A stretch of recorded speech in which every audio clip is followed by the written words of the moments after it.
Session watching Hollins play. Put us in that room. What was it like? It was, it was cool. That was probably one of the best plays I've ever, really been a part of. Thought it was a cool moment for Javon, obviously, and was able to show his return man abilities. He'll tell you first that he thinks he's a heck of a return man and all that good stuff. But no, it was definitely a cool moment for him, cool moment for us. Just guys were able to help him get there. So that was just a really cool and big moment in the game because definitely swung the momentum a little bit. So. Did you play O-line in high school? I did actually. I got I was along with other positions too. I was quite the athlete in high school. But yeah, I did play a little O-line, a little guard, a little tackle, a little tight end as well. So yeah, I got a background doing that as well. Yeah, that too, fullback, all that. I was able to do a lot of different things in high school. I think you carried Brees Hall about 12 yards in that block. Was that kind of going back to your high school offense? Maybe a few glimpses, but no, that was just happy I can make a play for to spring Javon a little bit on that one. So. What's that like when you have a DB, one of the athletes on the back end of your defense that has a chance to make a big return, and you're one of the guys that has the opportunity to lead the way? In the moment you're just trying to do your job and just help out, but then you come away from it, you're like, okay, that was really cool, and I'm glad Javon was able to have that moment, like I was saying. So that was really really cool for him. You guys, as a defense, it's always been said that sacks come in bunches, and you guys are stacking them up right now. How difficult is that to be patient and let them come to you? Well, it's a balance. You don't want to necessarily press, but you got to do your job and go get them. You know what I mean? They're hard to come by. But it's a collective effort. You just kind of reading off guys. There's times where one guy really gets the pressure, another guy, you just got to. There's a lot of different moving parts that comes with that. So really just, got to be relentless and just keep going after it. Christian, the next time you guys take the field, it's going to be December. What did you learn last year about December football that can help you this year in December? Yeah, well, just really throughout my time in the league, you kind of play ball in September and October, but, you remember November and December. Just the later the ball gets, later in the season it gets, the more important the games are. You got a bunch of film on guys, on teams, so you're not going to trick anybody. People are who they are, and, every little bit matters. So, hopefully we'll be gearing up, and we've done enough now, and built a specific formula that we'll be able to, do some good things at this point of the season. So. What has that road been like from where you guys were with the Chargers to now the 7th-ranked defense in the NFL? Really just, guys being committed to, doing their best and doing their best for the team. So really just whenever guys have been asked to do, just try to do it at a high level. And, just been a process of guys just, attacking each day as the most important day.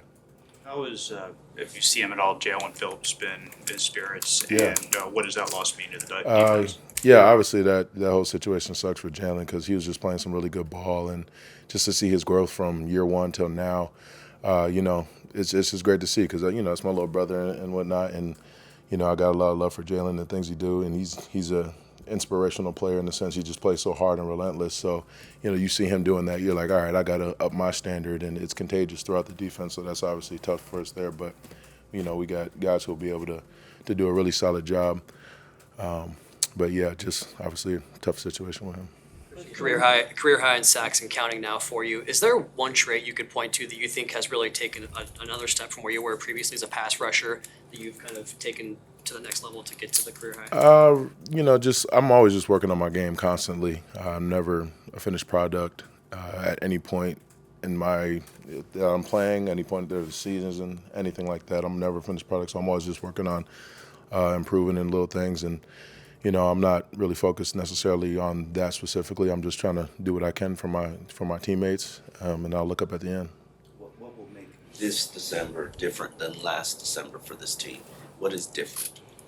I guess we'll see. I guess that's it's left to be seen. But I think, like I was saying, we got the right guys in the locker room and the right leadership and the right mindset as a team that I think we have a chance to do some good things moving forward. But again, it all starts with being present one day at a time.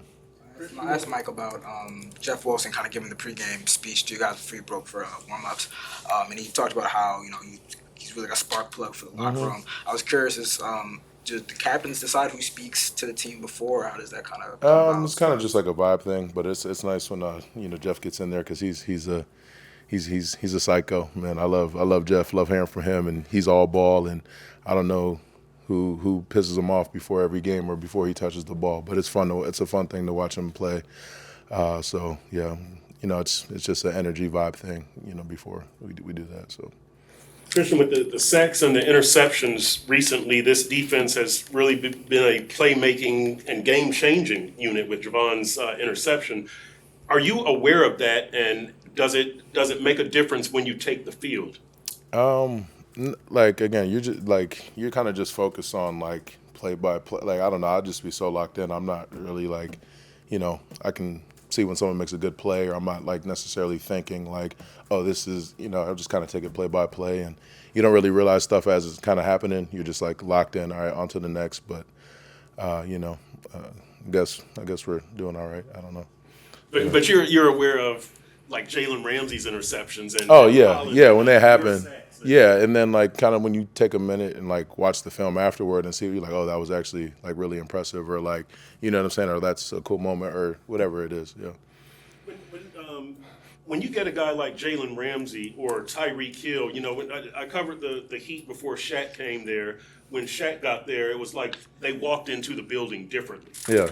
Do you walk into a building differently when you have guys such as Jaylen Ramsey and Tyreek Hill? Yeah, I kind of spoke on it, a little bit last week when you asked just like kind of, what Jaylen brings or like what those type of guys bring. And, it's cool to see like, your best players be some of the hardest working, and just the things they're able to do, the plays they're able to make are pretty special. So, I talked about like Jaylen and his common presence. Like that's been the biggest thing he's been able to add to kind of me and us as a defense, I feel like. So, yeah.